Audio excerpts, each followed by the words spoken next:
Assalamualaikum dan salam sejahtera.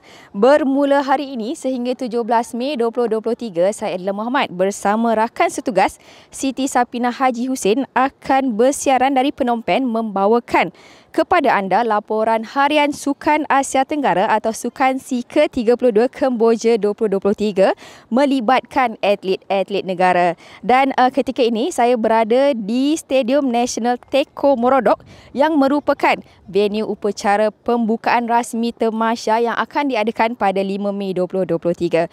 Baik, tuan rumah ketika ini sudah siap bersedia menganjurkan Tamasya edisi ke-32 ini dan majlis menaikkan bendera Sukan SEA telah diadakan pada Rabu melibatkan 11 negara bertanding.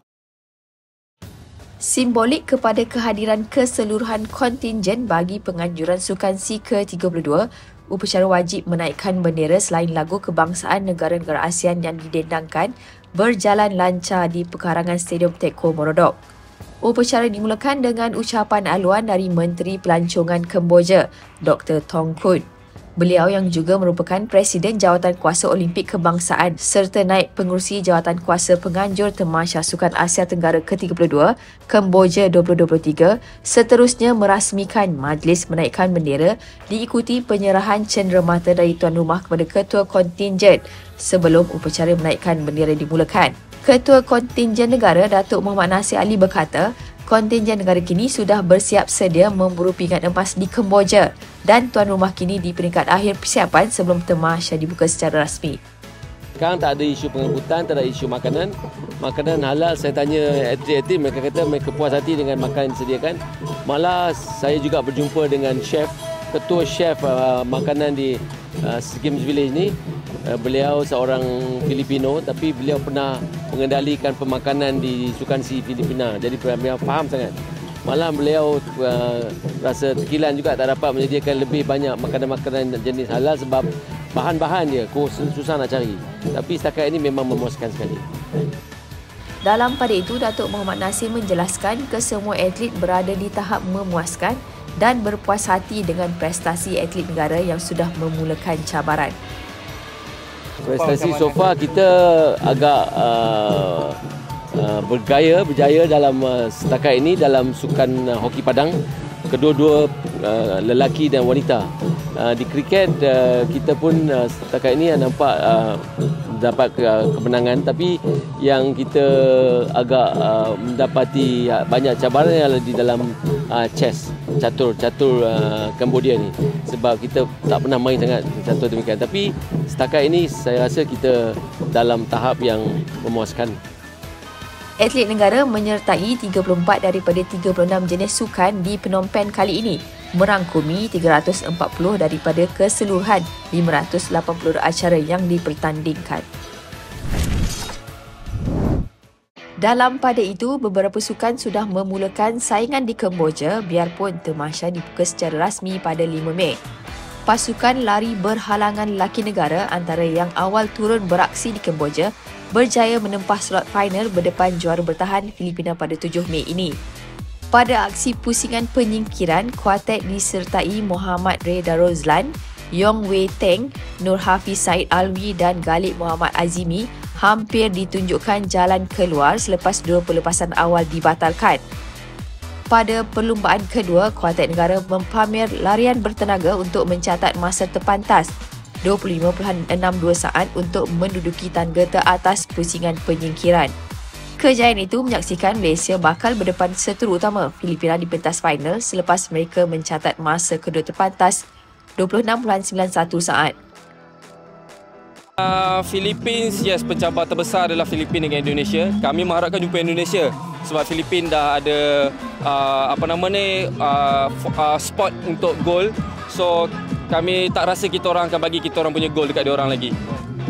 Dalam pada itu, pasukan wanita pula akan merentap dalam penentuan merebut peringkat gangsa. Ong Sherlin, Tan Swi Lin Rini, Wan Atira Hidayah Ahmad Fuzli dan Yip Hui Teng mencatat 48.24 saat untuk menamatkan saingan di tempat ketiga terpantas. Sementara itu, kemenangan 5-3 ke atas Thailand mengesahkan slot final buat skuad hoki dalam Dewan Lelaki. Kemenangan itu walau bagaimanapun tidak hadir dengan mudah apabila diberi tentangan sengit pihak lawan yang terlebih dahulu di depan pada minit ke-8. Barisan anak buah Muhammad Hanif Cik Halim bangkit menjaringkan 4 gol pada minit ke-11, 12, 19 dan 26 hasil jaringan Farid Zul Afiq Muhammad, Muhammad Izham Azhar, Razali Muhammad Hazmi dan Muhammad Firdaus Omar. Thailand menghukum kealpaan skuad negara apabila meledak 2 gol pantas pada minit ke-33 dan 34.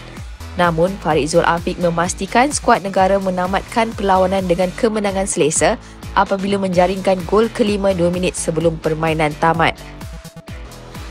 Pemain menunjukkan satu fighting yang betul lah kan. Tapi dalam masa yang sama, kita kena counter di situ. Bila counter, kita tengok balik kelemahan mana yang kita kena pasti, kita perbaiki. Kita dapat mempertahankan di situ. Skuad negara akan melengkapkan perlawanan peringkat kumpulan berdepan di Indonesia pada Sabtu. Untuk yang kita akan jumpa dengan Indonesia, di situ adalah taktikal yang akan dikeluarkan lagi. Ada spare taktikal lagi.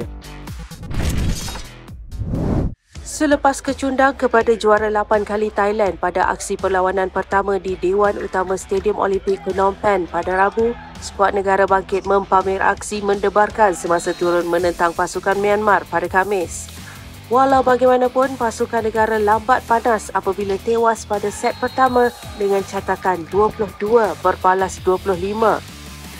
Menurut Kapten pasukan negara Sim Jian Kim, pasukannya agak tertekan kerana perlu memperbaiki kesilapan yang dilakukan pada perlawanan sebelumnya.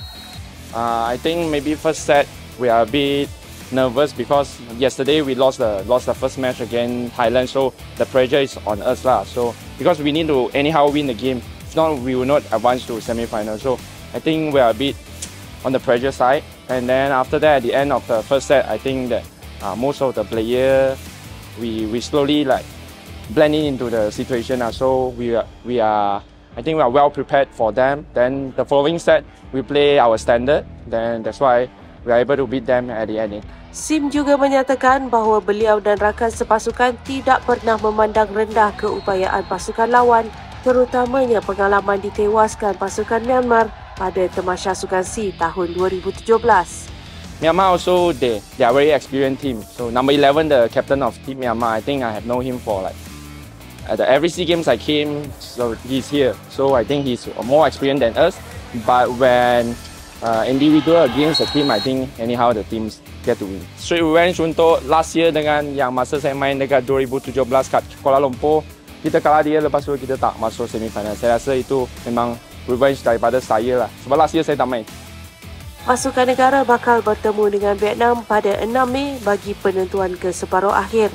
Berdasarkan prestasi rakan sepasukan pada perlawanan kedua, mereka harus menewaskan pemenang pingat perak Tamasya Sukan SEA Hanoi tersebut.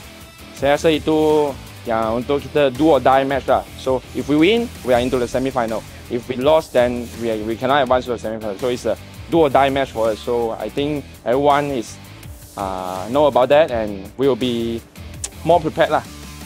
Compared to this one, maybe from the first set, from the beginning, then we will start to do something to put the pressure back on Vietnam side lah.